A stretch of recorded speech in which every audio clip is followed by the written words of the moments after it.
और कहते हैं कि जब माँ यशोदा और कन्हैया की ये सुंदर वार्ता हो रही है, इतने में एक गोपी आई और गोपी ने आकर के कन्हैया को जब गोद में लिया है माँ यशोदा ने, तो भूख लगी थी, माखन की जिद पर थे, फिर चंद्रमा की जिद पर थे, फिर बहू की जिद पर थे। तो सब जिदों को समाप्त करते हुए माँ यशोदा ने अपने पयोधर का पान लाला को करवाया, और जो ही लाला दूध पीवे लगे, कृष्ण के काल में जितने लोग थे, जितने जीव जंतु थे और जितनी जड़ वस्तुएं थी, वो सबकी सब चैतन्य थी। हरि जब प्रकट होते हैं ना, तो ऐसे ही नहीं आते, अंश सहित आते हैं। जब मेरे राम जी से मिलने चित्रकूट में भरत भैया गए, तो पर्णकुटी के जो सामने का मार्ग था, वहां पहुंचने पर निषाद राज गुरु ने कहा कि भरत भैया, बस ये जो दूर सुदूर उन पर्वतों की कंदरा में, कामतगिरी की कंदराओं में जो पर्णकुटियां दिखाई दे रही है, बस वो 2 पर्णकुटी है राम की।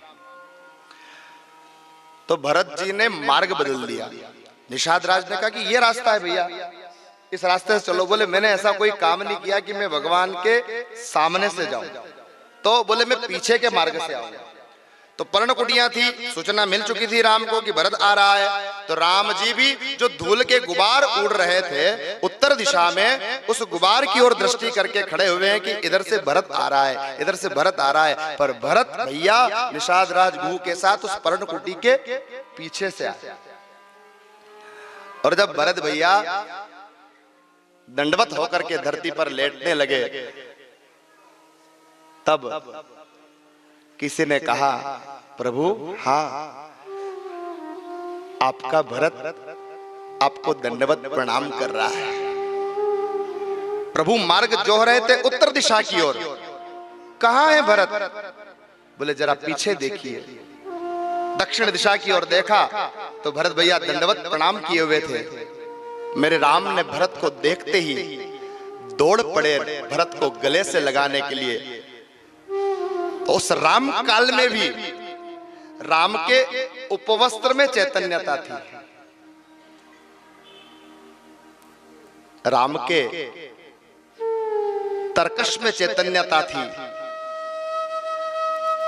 राम के उस पिनाक धनुष में चैतन्यता थी।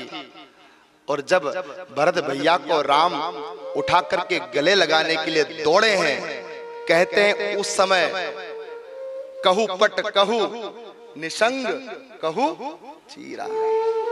कहू पट उपवस्त्र जो था, वो उपवस्त्र अपने आप राम के कंधे से नीचे उतर गया,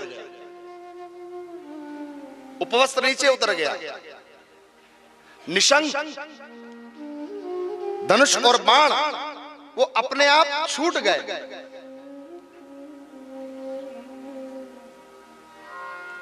वल्कलों में प्राण आ गया।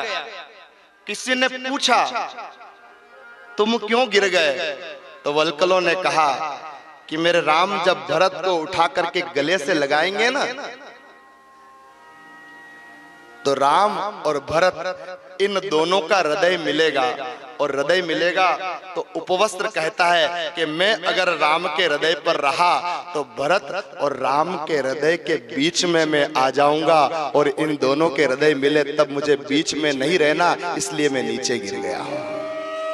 उपवस्त्र नीचे गिर गए, शर नीचे गिर गए, धनुष नीचे गिर गए, सब में चेतना है। और जब मेरे कृष्ण यशोदा मैया के पेय का पान कर रहे हैं गोद में लेटकर, उम्र बड़ी हो गई है कन्हैया की, पर कहते बड़ी उम्र तक यशोदा माई ने दूध पिलाया था लाला को। तो कृष्ण के उस काल में एक हांडी में दूध भर के चूल्हे पर चढ़ाया रखा माँ यशोदा ने।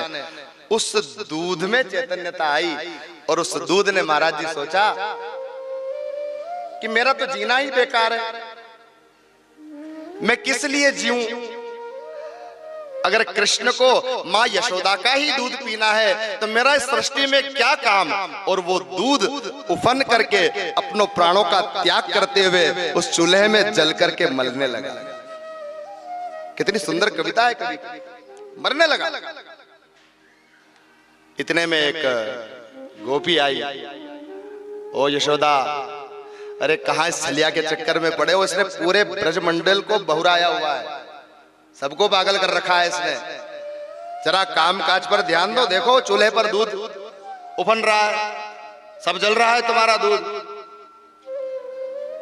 अब यशोदा मैया को चेतना आई, अभी तक लाला की लीला में रमण कर रही थी, और जो ही जगत की चेतना आई, जट लाला को अपनी गोद से उतार करके नीचे बैठाल दिया और दौड़ करके चूल्हे पर रखा दूध उतारने लगी, घर का काम करने लगी। अब कान्हा खड़े हो गए और खड़े होकर अपनी कमर पर हाथ रखा। अच्छा, अपने लाला से भी ज्यादा प्रिय वो भांडी भर दूध हो गया मेरी मैया को। अब लाला गए हैं चटनी बांटने के लिए, जो पत्थर की ऊपर की शिला होती है उस शिला को उठाया और शिला को उठा करके यशोदा मैया जिस मटके में दही बिलो रही थी माखन निकालवे के ताई, उस मटके पर धीरे से कन्हैया ने बजाया कि आवाज सुनेगी तो दौड़ी दौड़ी आएगी। धीरे से बजाया, नहीं सुनी, फिर बजाया, नहीं सुनी, फिर जल्दी जल्दी में कन्हैया से जोर से पत्थर लग गया और वो जो मटका था 3 पीढ़ियों से चला आ रहा था वो मटका फूट गया। पूरे आंगन में दही माखन फैल गया। कृष्ण भी घबरा गए, अरे ये तो मैंने सोचा नहीं था कि फूट जाएगी, मैं तो केवल आवाज कर रहा था कि मैया आ जाए। मटकियां तो खूब फोड़ी और घर की एक भी नहीं फोड़ी थी अभी तक।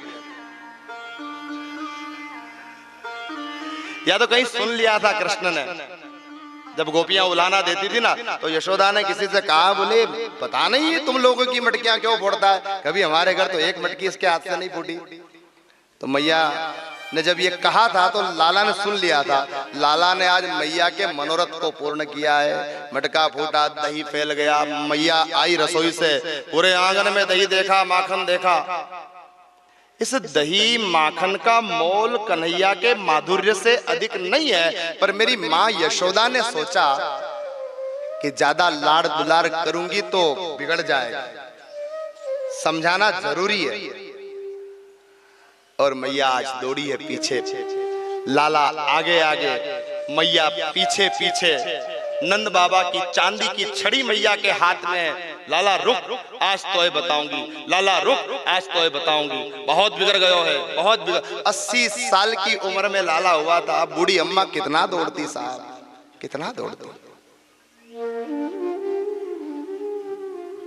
बहुत बहुत अतिशय। अगर कोई परमात्मा का विशिष्ट पात्र है इस भागवत में तो वो पात्र है मां यशोदा।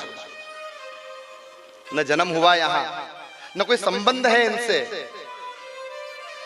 पर मेरे लाला ने जो बाल लीलाएं देखने के लिए देवता तरसते हैं, जिन बाल लीलाओं का एक दिन का दर्शन करने के लिए मेरे महादेव इतना जतन करते हैं, वो संपूर्ण बाल लीलाओं का सुख मेरे कृष्ण ने मां यशोदा को दिया है।